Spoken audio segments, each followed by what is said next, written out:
The ego is the system that runs your sense of self. It is made out of thought patterns, emotions, and behavioral loops, and the stories that try to hold it all together. Left unchecked, it creates endless existential searching, chronic disconnection, and the persistent sense that something is wrong.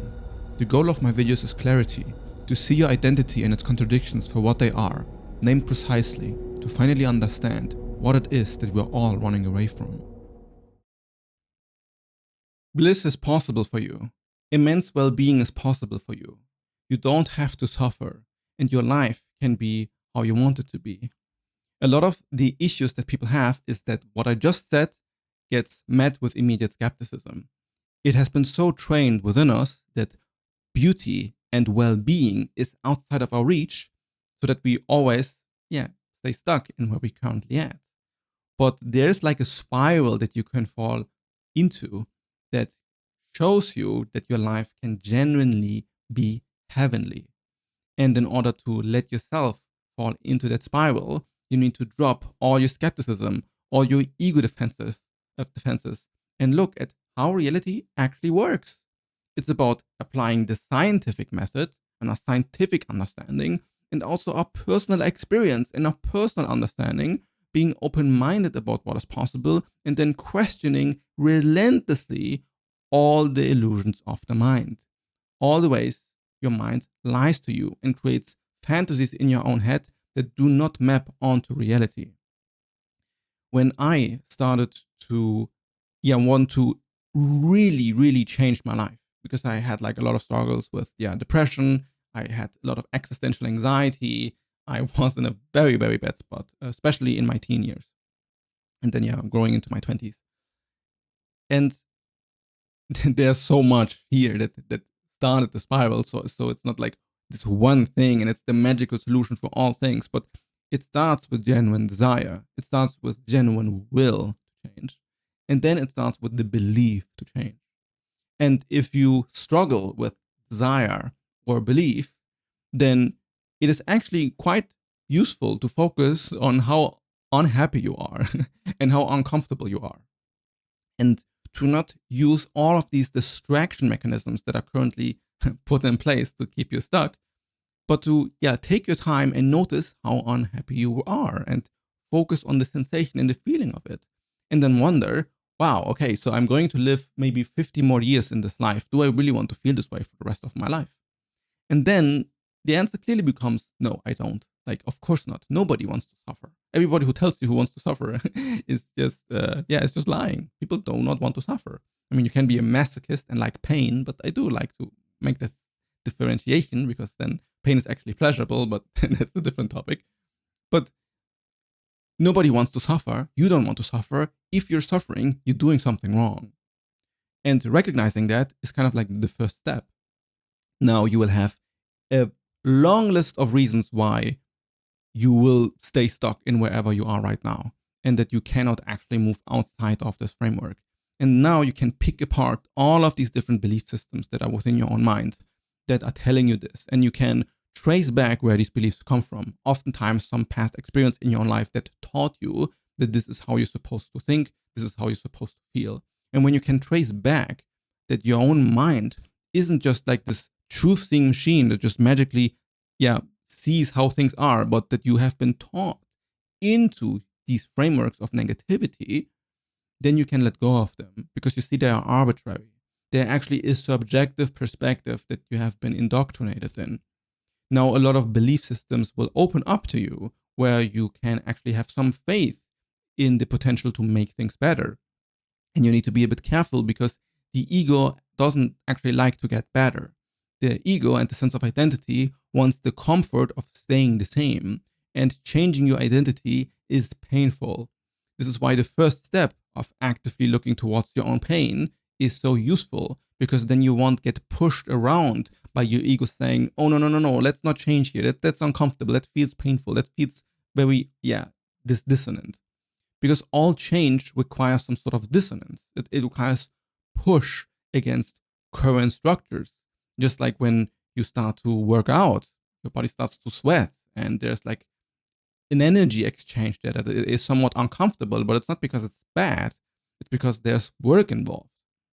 And a lot of the time, the ego makes this work up to be way worse than what it actually is. Just like predicting more work than there actually is. And what you will find the more you move into this direction is that life can be extremely easy.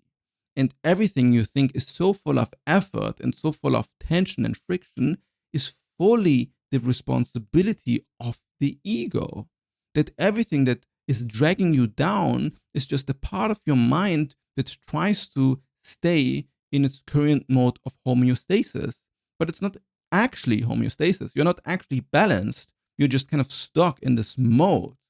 And once you let go of this mode, you notice that everything that you do can feel like a pure expression of yourself. The only thing that is required is to find what is the actual thing that you care about. What is it that your soul screams for and has been telling you for a long while? Whatever excites you is whatever will lead you to a fun life. And it is easy to confuse fear with excitement, as fear often tempers down the excitement that you actually feel inside. It kind of wants to tell you that something is dangerous instead of making you feel alive. And when you learn how to follow what excites you, you notice that life is full of opportunity. And there's so much to do that is actually joyous. But yeah, it requires yet again to put yourself in uncomfortable situations, things that at first seem like full of friction or even bad in the short term. If you have a belief system in place or some faith in the realization that this is what you want, you'll move through these discomforts and it won't very much matter to you. Now, something that I've done 5 years ago, and I might actually release this on my Substack at some point, is that I have written a letter to myself. And I think, the letter was called The Vision of My Future Self. And I have written down everything that I wanted to be like or how my future version wanted to be like. But I've written it down as if it was already the case. So instead of writing it down about some future version of me, like I want to be da da da, I instead said, I am this and this and this and this. I do this and this and this and this and this. And in this way, I had written like a good 2 pages of documents and basically said everything that my soul desires. And then reading this, I could feel the excitement and I could feel the joy in imagining that this could be true. And then everything felt kind of worth it. Now, at the beginning, when I did this, it was still kind of fueled by ego. There was still like a narrative that wanted to be something special, be something important, be something, be someone that has, good social standing, be someone that is being looked at as successful, who has all the girls and has all the money and all of the stuff. And it's also part of what is written down there, right? And there's like an ego narrative that went on, that the closer I came to realizing the stuff that is on the paper, which to be honest, it's like a lifelong process, right? It's not that I achieved everything that I set out to do. I'm 27 years old. Who knows what I'm capable of when I'm 50? Holy moly. But the more I started to move into this direction, which it took years really, but the each step, one step at a time, showed me that all the friction that I still was experiencing in this pursuit of this well-being or this like higher version of myself was still the ego dragging me down. And a lot of the desires that I had for the outcomes, like wanting to have a lot of money, like being able to completely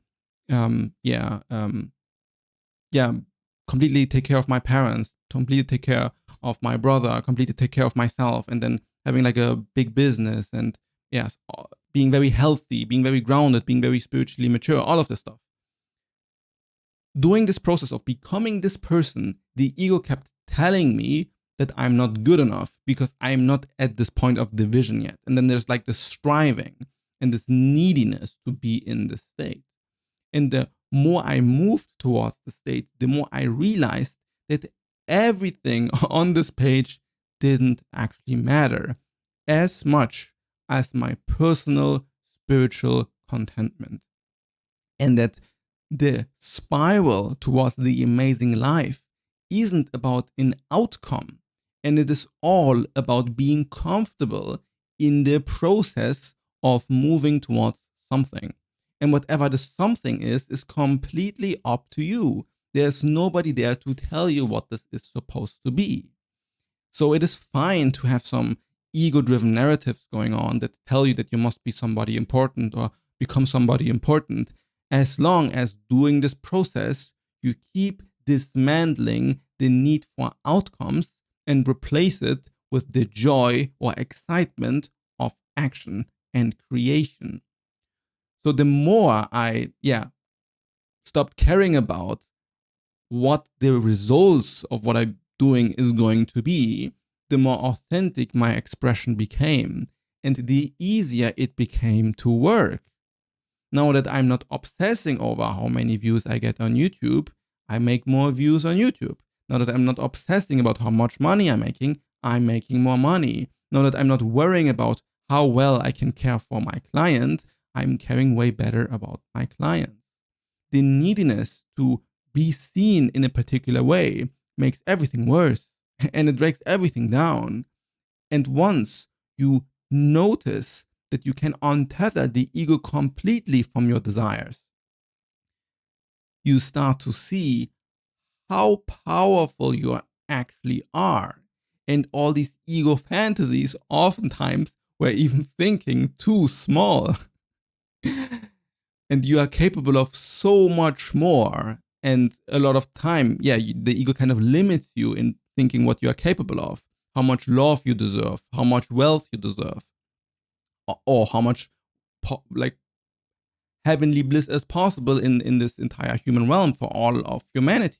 Like people who do amazing things in this world, who have done amazing things for humanity, they just have this relentless impossible sense of belief that what they set their mind to, they can accomplish. And they are like one type of person who gets completely obsessed over this ego dynamic to be the person who does all of the stuff.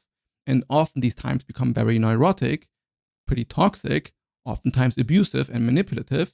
And then there are these people who are able to maintain all of these drives without the ego in place. And then you get, sort of this idealized version of, the prophet or, some sort of, religious figure or, just somebody looked at in very, very high regards. And I guarantee you want to be this kind and not the other. And you will kind of play around both sides a little bit because it's just kind of the nature of how the ego functions. Like you will lose yourself in some spiritual narrative, in some ego narrative. You might get a sense of inflation through some successes, but they are also kind of part of the story, right? Like you kind of have to see how you do things wrongly in order to make things better. And nothing that I tell you will just magically make you skip all the mistakes. The mistakes are part of the course. And it also will happen, at least this happened to me and many people that I spoke to, is that at some point you notice that you don't actually care about anything.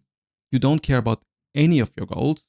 You don't care about your purpose whatsoever. Like the world is completely fine on its own. You could die tomorrow and you know the world is just exactly how it's supposed to be. And this is usually the point where you have like a very deep sense of ego realization that all this self-obsession was unnecessary and this need to be somebody amazing wasn't necessary. And all of this was still driven by some, ego. And then when this falls away, a lot of people find themselves not knowing what to do with their lives because they're actually kind of okay. And all the drive that they had was just to feel okay, but they feel okay way before they actually hit their goals. And then a lot of people fall into a sense of emptiness. And some people find just contentment there and just live like this. Some people fall into also like a sort of like low grade depression, low grade dullness, where they're not really fully alive because they actually struggle to find excitement or follow their excitement. And this is usually a phase that, I had too. And then you start to believe that, without the ego, I can actually not accomplish great things. But this is wrong. The soul's desire and the soul's wish to express itself is still there and still manifests in these deep and deep ways. It just takes some time to find it again, to find some spark that excites you.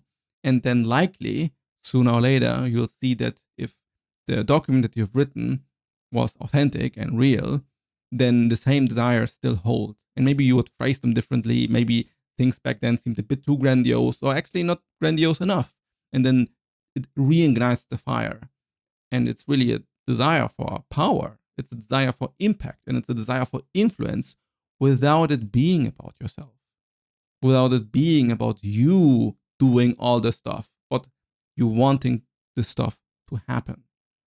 And this is the spiral that slowly but surely moves you into a life so amazing you cannot